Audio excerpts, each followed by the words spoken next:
Ibinunyag ni Senator Panfilo Ping Lacson ang kanya'y tinatawag na passing through fee. Isang modus ng ilang mga mambabatas at mga kontraktor sa flood control at infrastructure projects ng gobyerno.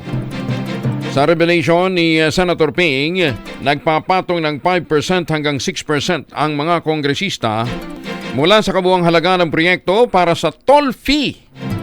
Pagkatapos, kaanak din nila ang kanilang kinukuhang kontraktor. Ayon kay Lacson, batid ng Department of Public Works and Highways ang nasabing kalakaran at oras na magkabayaran, 40% na lamang ang natitirang pondo para sa mismong proyekto.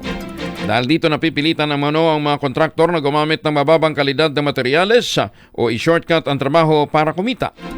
Halimbawa, sa halip na 150 meters, tinatapos lamang ay 50 meters na dike. Nagkakaroon ng phase 1, phase 2, phase 3. Tapos kuminsan, nakatingnan nyo yung budget. Merong double insertion, triple insertion. Ito pa, imbis na itusok ang sheet piles ng 6 na metro sa lupa, 3 metro na lang ang ibabaon. Kasi bawas na yung bakal. Hindi rin umano hinahaluan ng graba ang buhangin para sa pundasyon na nagpapahina ng struktura.